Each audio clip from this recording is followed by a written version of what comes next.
Bonjour Amandine, capitaine de l'équipe Surstein, je suis en BTS assistante manager. Bonjour, moi c'est Justine, je suis en deuxième année de BTS MUC. Bonjour, moi je m'appelle Suzy et je suis en deuxième année de BTS Tourisme. Bonjour, moi c'est Paul et je suis en deuxième année de BTS Comptabilité Gestion.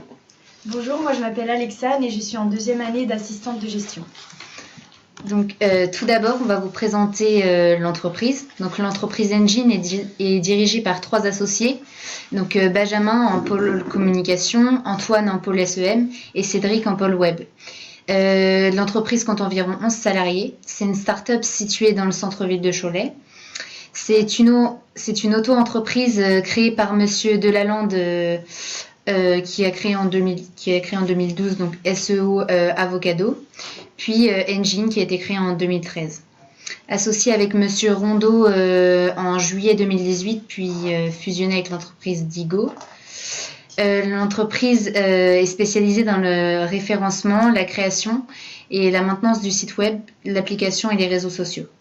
Au niveau du capital, l'entreprise dégage 350 000 € et possède une évolution de 84% par rapport à l'année précédente. L'entreprise a pour cible le B2B, le B2C et principalement les PME. Donc nous avons établi le diagnostic interne de l'entreprise, donc principalement tout d'abord les forces, donc la culture de l'entreprise, la liberté d'expression, la jeunesse de l'équipe, l'implication des salariés, la croissance rapide et l'autofinancement. Puis les faiblesses qui comprend la communication informelle, le manque d'expérience, le manque d'organisation interne, le trop de créances, le manque d'anticipation et le manque de fichiers clients.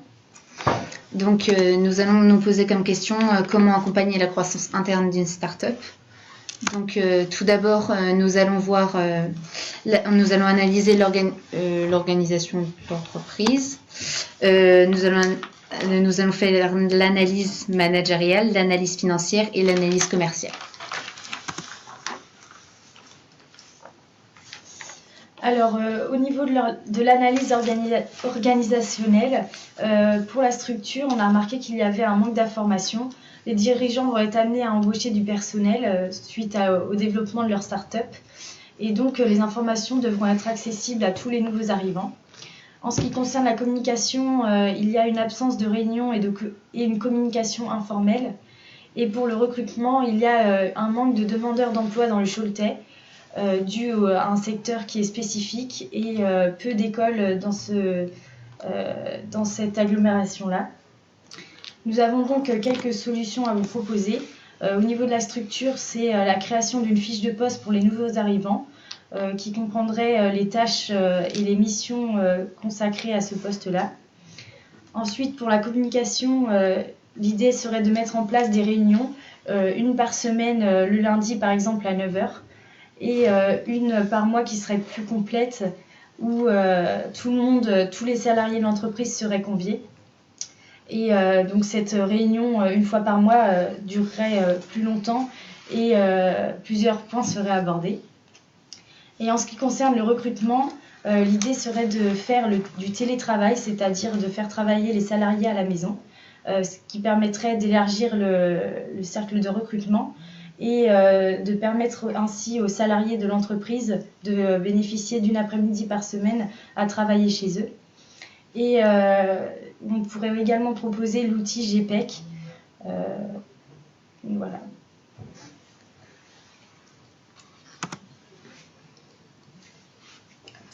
Grâce à l'analyse managériale, maintenant, on a pu constater certains points faibles, surtout concernant le management, qui est un management à plat, et une structure hiérarchique non définie.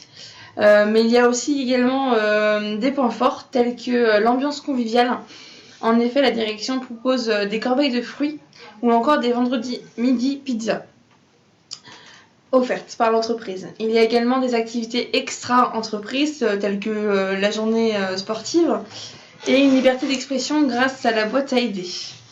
Donc pour cela, nous avons réfléchi à quelques axes d'amélioration. Donc tout d'abord, la mise en place de séminaires qui se dérouleraient par exemple sur un week-end en 3 étapes. La première étape serait tout d'abord le point sur l'entreprise, que ce soit au niveau des chiffres, etc. Le deuxième point serait des formations proposées aux salariés, donc des formations de manager par exemple ou des formations SST au premier secours.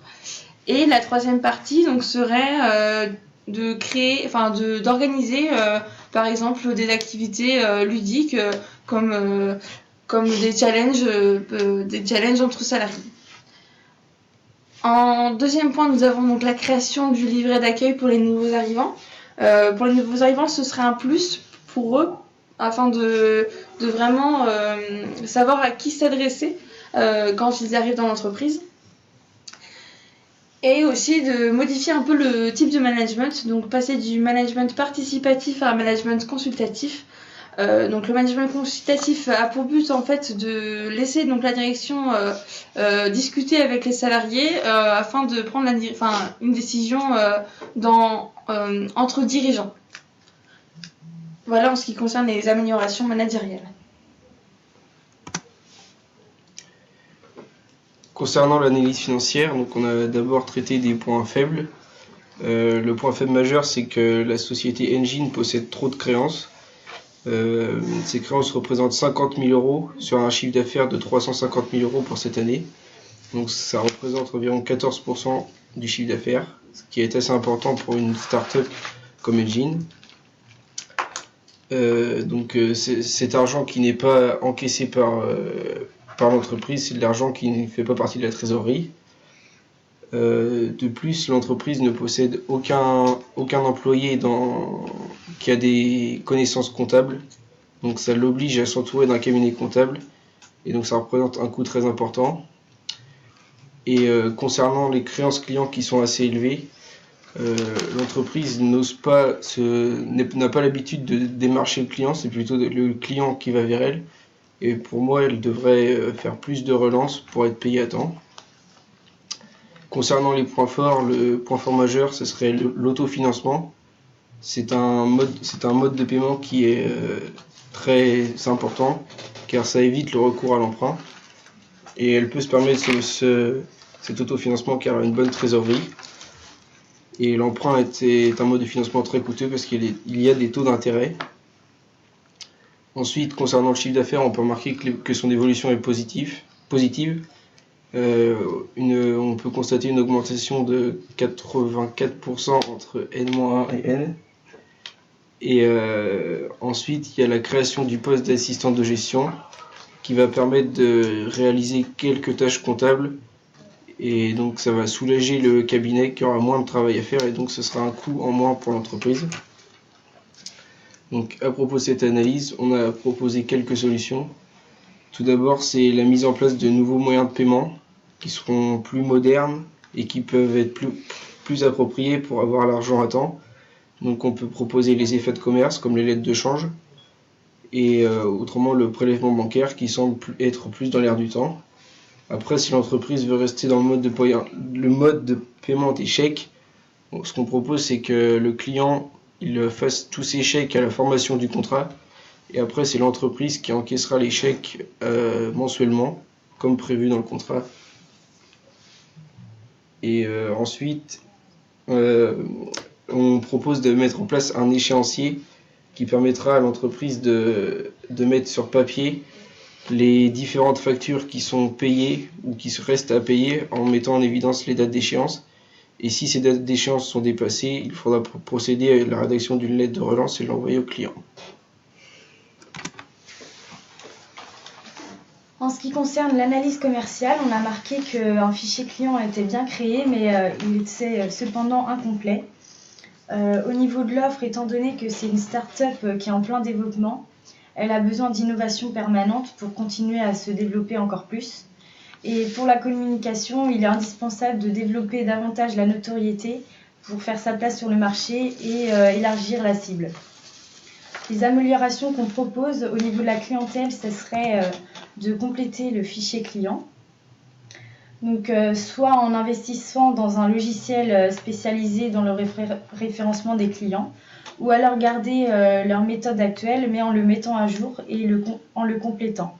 On pourrait ajouter par exemple les contacts utiles de chaque entreprise, ainsi que les projets réalisés avec eux, On pourrait également mettre une rubrique présentant les valeurs de l'entreprise pour leur proposer des projets adaptés. Au niveau de l'offre, l'idée serait d'agrandir le secteur géographique, étant donné que leur offre de produits est déjà complète, en créant un nouveau poste de commercial.